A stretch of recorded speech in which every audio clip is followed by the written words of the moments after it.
In this video, I'm going to talk about the ambience of learning. So I've been thinking of creating this video for a very long time now, but something happened today. Um, so let me share that. I created a group. I created a group, becoming better parents. I added my wife to it. Essentially, as you can understand from the title of the group, the objective is to become a better parent. So I thought we would share our insights, the kind of mistakes we are making, what we are learning from those mistakes in that group. Um, and then possibly we'll become better parents over time. And this I did when I started reading this book, Parent Effectiveness Training, today morning. Um, I had been having this sense that the way we are dealing with our kids is not the most effective way to deal with them. So I picked up this book, and as I read it, it sort of started in the very first chapter. It started saying a number of things that this is what parents do, and this is all garbage. And I realized that most of what it was saying as garbage was what I was doing. So there was a lot of motivation to create this group so that we can be organized uh, in becoming a better parent, because that is something extremely important. So, and then when as I created that group, I also realized that it's very important that there is an ambience of learning uh, as we strive to talk about our mistakes, learning from those mistakes, and our recurrent mistakes, not just once in a while mistake, but sort of recurring, repeatedly we are making the same mistakes, and there are layers of mistakes. It's not that at the surface level we are making a mistake, deeply we are finding that there's a whole layer of mistakes we are making as we are dealing with our kids. So I thought it's extremely important that there is an ambience of learning, that we are not uh, feeling afraid and feeling criticized, feeling judged uh, by our mistakes. So I thought of creating the first message as talking about this ambience of learning, that okay, we will create this space as a non-judgmental space uh, in which we can just focus on learning uh, and not get into judging each other or looking at mistakes as opportunities to criticize. Um, and then as I thought about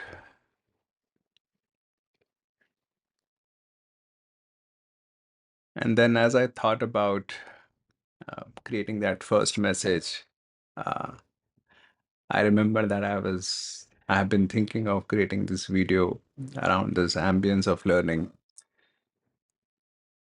So let's get talking about the ambience of learning. What do I mean by that?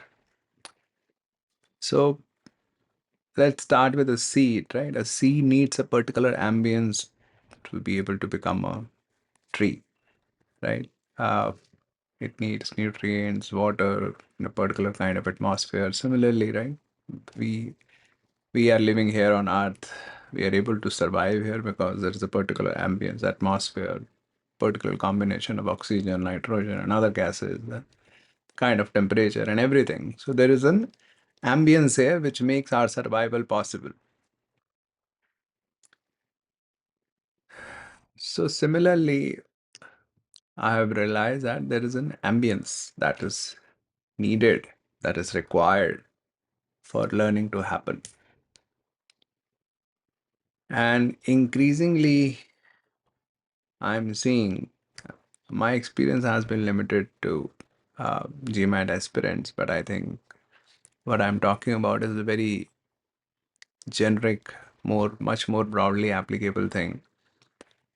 What I've been realizing is The ambience of learning is largely absent in a large majority of people. And I'm not making this extreme statement just to make a point. I actually think that this statement is factually true. At least that has been my experience. So, learning can happen, right? So, there are techniques of learning, uh, there are subject matter materials, there are presentations, course materials, and so on and so forth, books and all that. But essentially, every material that we are going through, the objective is to learn, right? But learning is not an extrinsic thing, it doesn't happen outside. All the materials, presentations, videos, and everything exists outside, but learning happens inside of us. Now, my point is this internal thing that happens, which is learning, we are talking about, this cannot happen if the ambience is not conducive. So, when we go through all the top rated content, all the videos, and we may try to learn all the various kinds of techniques, but we may not learn anything substantial if the ambience of learning is missing.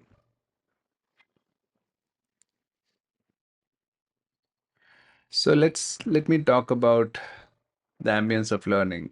So I can break it down into two, three parts. The first part is how we look at our mistakes or deficiencies in our understanding. That is the first level. Do we look at our mistakes or deficiencies as failures, or do we look at our mistakes or deficiencies as opportunities to learn, as opportunities to grow? In other words, let me um, talk in terms of the feelings. When we look at our mistake or a deficiency, does it trigger disappointment, discouragement, frustration, or does it trigger curiosity, some level of excitement? Because if we are truly curious, truly interested to learn, then we can be excited also.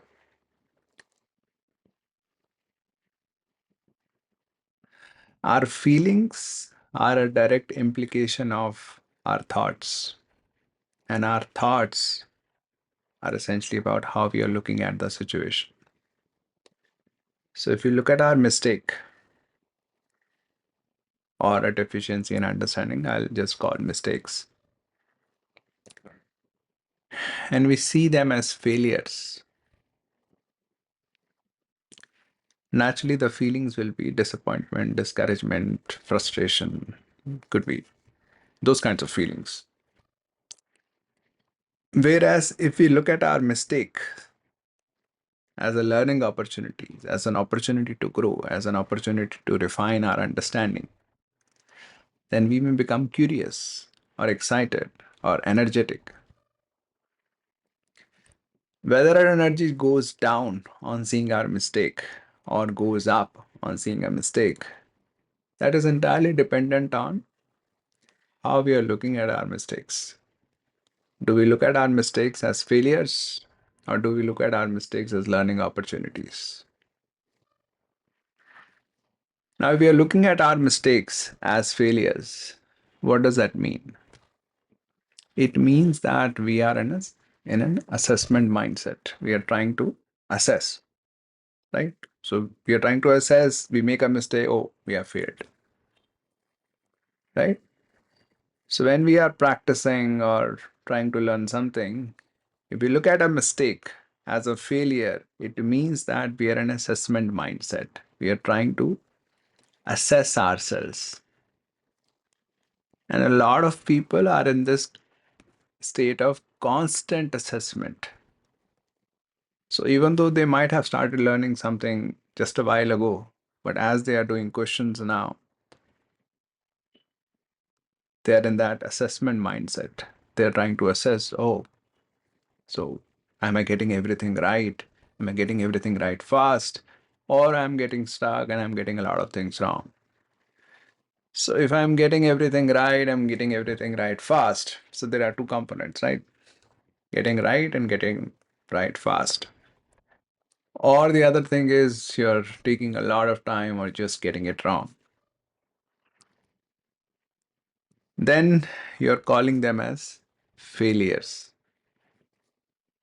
It is because you are in this mindset not of learning. You're not trying to learn from the material. If you were in a learning mindset, then you would feel curious or excited or energetic when you look at your mistakes. But right now you're looking at mistakes as failures.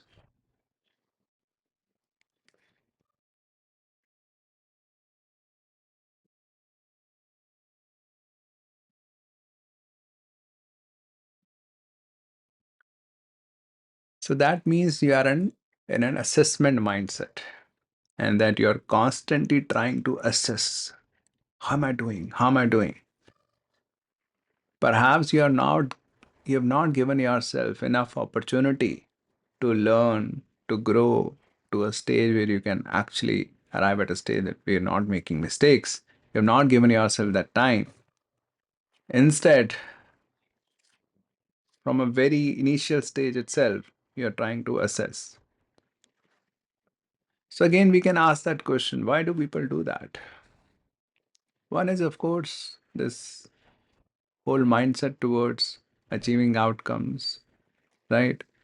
The whole social structure is designed to propel us towards achieving outcomes. So we're not really interested in the process. Process is something we need to go through. We are not really interested in going through it.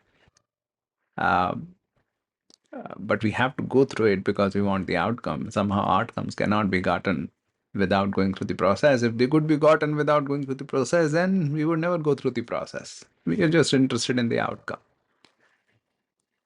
So in terms of test preparation, uh, it is about, right, you don't want to really go through the whole thing. You don't want to learn concepts and figure out your mistakes, learn from it. It's just that you have to go through it. Otherwise, you're just interested in the score. And why are we just interested in the score? Because the whole setup is like that. The outcomes are the high points. Nobody cares about the means. Rather, since means are just seen as are just seen as the way to the outcome. So the means are not important. The means are not even considered a potential source of high. And that perhaps becomes a self-fulfilling prophecy. You don't want to go through the means. You don't want to go through the learning process. So you naturally don't engage because that is not something that you have chosen. You just need to go through it. So now what happens is you're going through it, uh, but you don't want to go through it. So naturally you don't engage. And you don't engage and then you don't enjoy. It becomes a very superficial kind of engagement. So it becomes a self-fulfilling thing. On the contrary, there could be a person who is deeply engaged in the learning process. That person is quite likely to enjoy the process because, in any case, learning is an enjoyable process. If you think about it, if we are body, mind, and spirit, let's say, then the growth of our mind is our own growth. So if we are learning, our mind is growing, why would that not be a fulfilling experience? Why would that not be an enjoyable experience? That will be if we are not resisting the process. And why do we resist the process? Because we are solely interested in the outcome. Why are we solely interested in the outcome? Because we believe that it is only the outcome that will give us the high. Why do we believe so? Because that's what we have been brainwashed with, right? So that's the message that we have heard so constantly, that that's what we believe. In any case, right, it is only the outcomes that we share with others, and then they're like, oh wow, you have cracked the GMAT, or you've gotten into this B school program and all that, right? We don't share the, oh, I've solved 10 questions today, then what, right? So we are seeking that high, and somehow we have come to associate only the outcomes with the highs, and then we are only interested in those highs, so we are not interested in the means. So subconsciously we develop resistance towards the process of learning. So then we don't engage. Then we want to just get over with it as soon as possible. And then it's a self-fulfilling prophecy that, okay, now we don't even enjoy it. And the more we don't enjoy it, the more we want to get over with it as soon as possible. And then, right, this is a whole cycle. So coming back to what I was talking about, that we are looking at our mistakes as failures because we're in this assessment mindset. We are in that assessment mindset because we are just constantly interested in the outcome. So we are constantly just trying to see where we stand. Are we getting closer to the outcome? We are not giving ourselves sufficient opportunity to grow so that we can actually be closer to the outcome, right? If we just focus on growing ourselves, then we are getting closer to the outcome regardless of whether we assess ourselves or not. No. But in this twisted kind of mindset that we fall into, that we're just interested in the outcome, so we constantly assess ourselves, we constantly find ourselves falling short, and then we constantly feel that disappointment. Now, think about it. If you're looking at every mistake as a failure and feeling those negative emotions within you, how effective is your learning process? Do you think this is an ambience in which learning can happen? If you think about it, how does learning happen? Learning can happen only through mistakes, right? If we are all perfect, getting everything right, then there is no scope of learning. Then actually, we should be just there. We should just take the test, get over with it, and move on in life. But we are not there. So, which means we need we need to learn, and learning happens through mistakes. But we look at mistakes as failures, and we feel disappointed, discouraged, demotivated. So our response is is such that we run away from the mistakes. The sources of our learning, which is the mistakes, we are in this mindset that we run away from our mistake. Naturally, who would want to dig deep into their pain, right? If making a mistake is a painful experience, why would you want to dig deep into that and figure out, oh, what all was going through my mind as I thought about it? No. If it is a painful experience, you would want to move on to some other question and try to get that right so that again you can feel some sense of relief. Right? This is what happens. People get things wrong and then they feel those negative emotions, energy going down, and then they feel, oh, let me do more questions so that I can get something right. And then I can feel a sense of relief. Oh, I'm not that bad. I'm not such a failure and all that. Right? So this is the first level of problem, that you're looking at mistakes as failures, not as learning opportunities. You're not clear that the objective of the whole preparation is to learn. right? And mistakes are the learning opportunities. So mistakes are not opportunities to criticize yourselves, to call yourself a failure. These are opportunities to grow, to become better, so that you can get closer to where you want to be. So, this is the first level, looking at mistakes as failures. And then the second sort of level is, or the connected level is, looking at failures as opportunities to cast a judgment on your worth or to criticize yourself. Let's think about it. Let's say somebody has failed. Now, what do we do? Oh, if it is actually my friend, I would actually go to him and right say a few words of solace so that he can feel better and all that. What if I have failed? If we don't do that, okay, then we get into a lot of self-criticism, saying, "Oh, I am a fool to make such mistakes. Why did I not do this? Why did I not do that? I'm so stupid," and all that. Why do we behave differently? If there is a friend or a colleague who has failed, who is feeling demotivated, we would go to them and then try to uplift them. Say, okay, learn from your mistakes, learn from your failure, and try better the next time. But we don't do that with ourselves. Why? Well, the reason is not so nice. The reason is we don't care about their success. It's fine if they fail, right? But we care a lot about our success.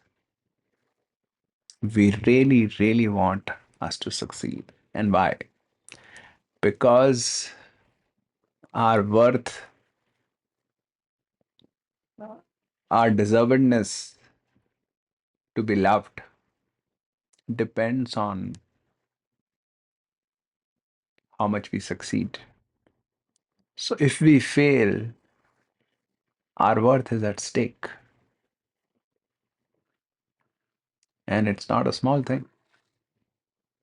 So we cannot afford to fail.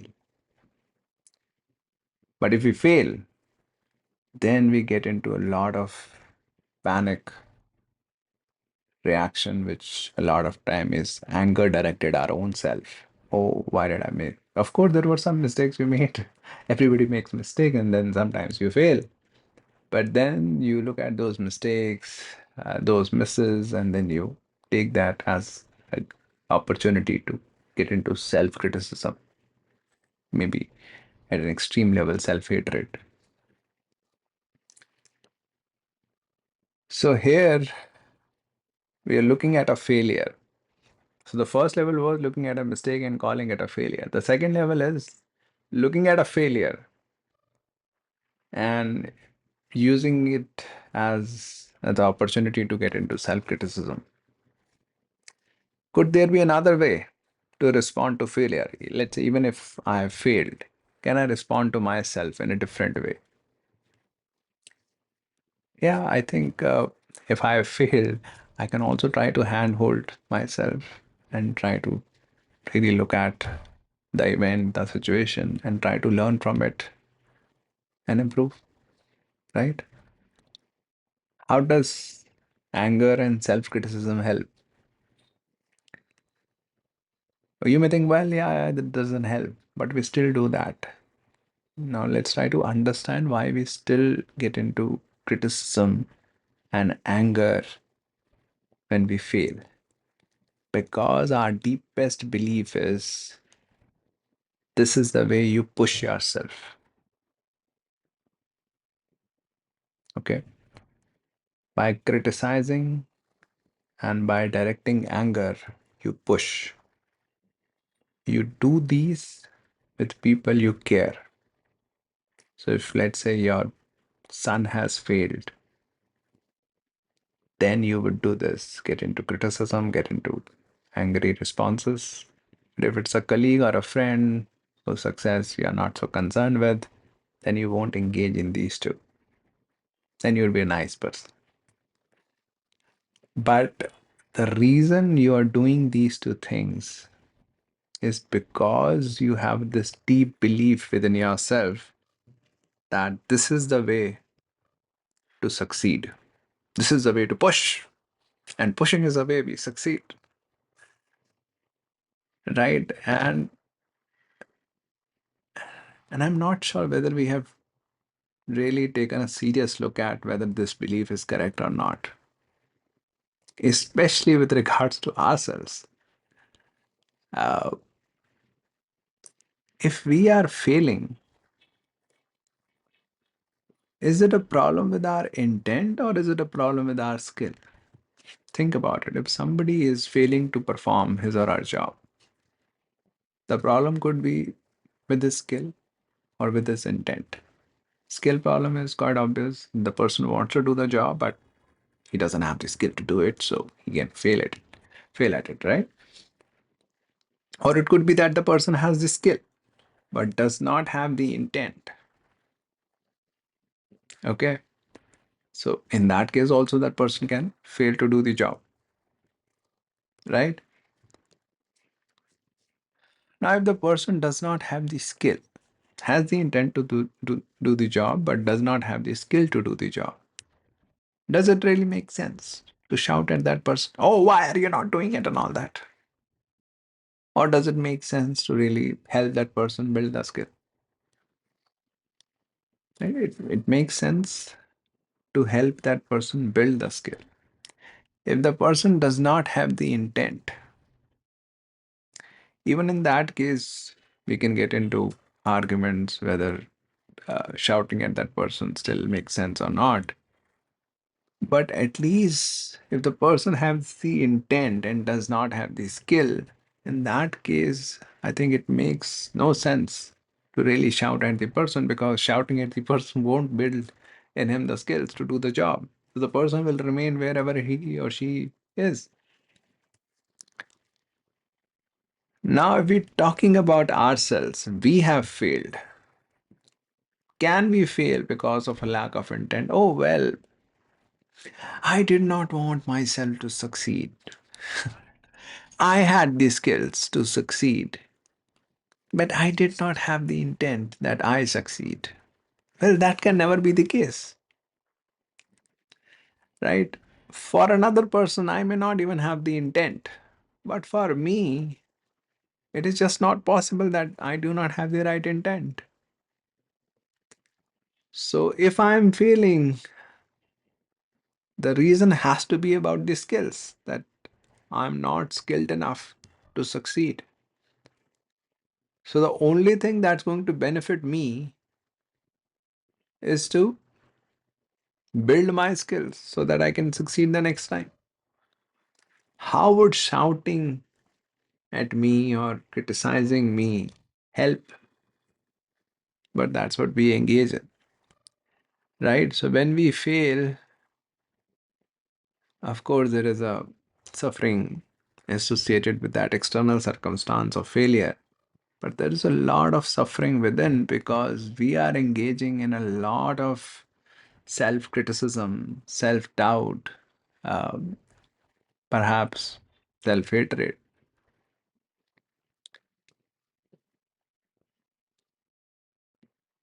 Let's say, even if there is a situation where you think, but I did not even do my best. Uh, so, definitely, it is the problem with my intent. I could have done my best, then I would have definitely succeeded, but I did not even do my best. So, I should now criticize myself. So again, my point is it still does not make sense, and let me explain that. There is a reason you did not do your best. Or you may think, oh, well, no, there is no reason, I was just lazy. But there is a reason you were lazy. Perhaps there is some emotional turmoil that you have not handled, or you were not sure whether this path is the right for you, right? Or you probably want to do something else. So there is a conflict within you that you have not resolved. But now you want to succeed, or you think, oh, well, I can push myself and succeed. You have not resolved the conflicts within you, or you have not processed some emotional turmoil that you may be going through. And then you're thinking, oh, but I'm not giving my best. Well, the situation is such that it's difficult to really work as hard as you think you can. There is a lot going on within, and you're not taking out time to resolve that what's going on. And instead, you're taking the path that, well, I can push myself to work hard and then succeed. And if I have not succeeded, I have not given my best, then I have a right to get into self criticism. Again, of course, you have a right to do that. You can do that as much as you want. My point is just that it is not helpful. It's not going to help you. What's going to help you is to just sit with yourself and understand why you feel, where were the issues. And the issues could be two, three, four, 5 levels deep. You may need to constantly ask, why am I doing this? Why did I do that? And all that. And then you may get to the root. Okay, this is the root, and which may be completely disconnected from, let's say, your GMAT preparation. It could be that you have not resolved some emotional turmoil with your father, who has always asked you to do an MBA. And now you're preparing uh, for your MBA, but then those emotions keep coming up within you, and then you're constantly conflicted in this emotional turmoil. You have not resolved that, but then you're not able to give your best to GMAT preparation. And then you're thinking, well, why am I not giving my best? I'm so stupid. I'll need to push myself and all that. But pushing is not going to help. And that's all I'm saying. Of course, it may help you to some extent. You may suppress things to some extent. But suppression is not the same as resolution. If things are resolved, then you're really in an optimum state. If you're just suppressing, they're there. They're going to come out sooner or later. For how long can you suppress? So, coming back to my point, that do you see failure as an opportunity to criticize yourself, or it's an opportunity to again reflect and learn from the experience? And if every failure by default means self criticism and a judgment on your worth, then naturally you don't want to fail. And then every failure, which could be the every mistake that you are making, is something that you want to run away from. It is just a painful experience. In that case, the ambience within is not conducive to learning. You may go through the best of the materials, take tutoring from the best of the tutors, but if the inner ambience is not sorted, I'm saying it's everything outside is going to be of little help. So, how do you sort this inner ambience? One level of sorting will happen if you just become aware of all that is going on within you. If you just relate to what I've just talked about for the last half an hour or so, try to see that this is what is going on. So awareness in itself is a big part of the solution. If you just become aware, right? For example, a lot of for self-harm, what is the way out? You just become aware that you are harming yourself. That's it. Think about it. If somebody else is harming you and you're not even aware, the first thing is become aware, and then you may need to take some steps to stop that person. In case of self harm, the only thing you need is awareness, right? As soon as you become aware that you're harming yourself, harm will stop. I make it sound so simple. Um, it may not be that simple, but at the same time, to a large extent, it is quite simple also. It depends on how much aware you become.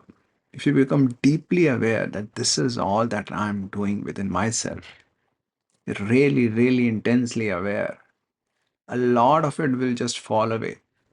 A lot of it you will just stop doing. Okay, because you will see that, oh, well, this does not make sense. I've been doing this for such a long time. Not anymore. So, awareness in itself is a large part of the solution.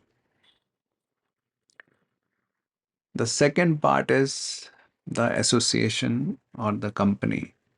Of course, if you are surrounded by people who do not judge you when you make mistakes, who assist you in learning, in growing, who are non judgmental, then it's going to be much easier to improve, to change your relationship with your own self if people around you are such. On the contrary, if people are very judgmental, very prone to mocking you for your smallest mistakes, then it's going to be very hard. And it makes sense to sort of stay away, maintain distance from those people as much as you can. So I say as much as you can because there may be practical limits to how much you can separate yourself from such people. But the point is to stay away. And similarly, stay away from all sources of these quick judgments. A lot of media, a lot of social media is about quick judgments. And somebody makes a mistake, you're like such a fool. But if you are very prone to calling others a fool for every mistake they make, it is quite natural you'll call yourself also a fool for every mistake you make. Within us, there is deep consistency. People think we are very inconsistent, but inconsistency is only at the surface level. I can give an example. So let's say I'm a person who does not accept his or her mistakes. Okay, let's say I don't accept my mistakes at all, but I point others' mistakes very, very often. Then you may look at me and say, oh, he's so full of self love. He does not see any of his mistakes, but he's very prone to seeing others' mistakes. And you may think, oh, I'm so just so full of myself, full of self-love, right? I don't see my mistakes because you're thinking loving is not seeing mistakes. But actually, the situation is quite the opposite within me. I make mistakes, but I refuse to see them. And you think, oh, it's a sign of love. No, it's a sign of deep hatred. Oh, how is it a sign of deep hatred? Because the relationship that I have with myself is so tenuous, is so fragile, that if I just look at one mistake of mine, I'll beat myself up, I'll hate myself, I'll criticize myself badly. The, the, the situation is going to be so painful for me. That is why I refuse to see any mistakes.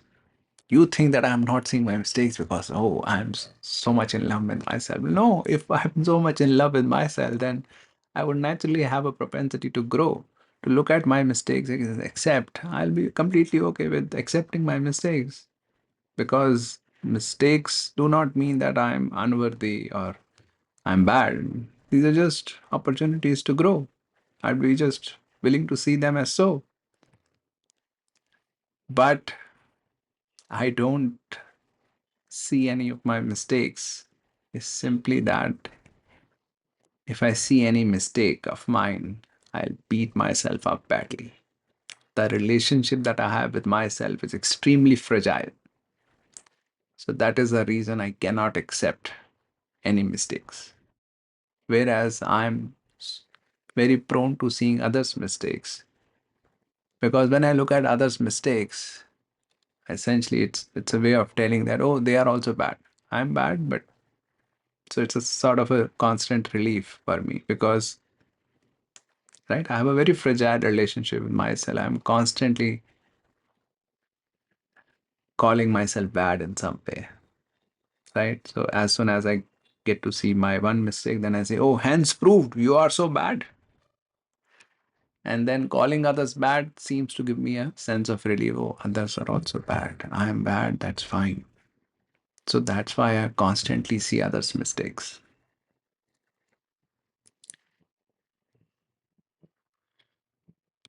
So I don't remember.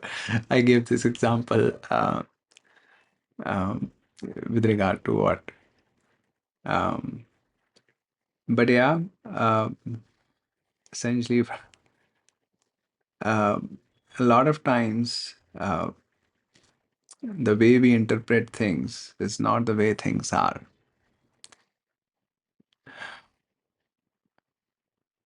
Many of us have not really spent even a decent amount of time understanding our own emotions, thoughts, and others people's emotions and thoughts,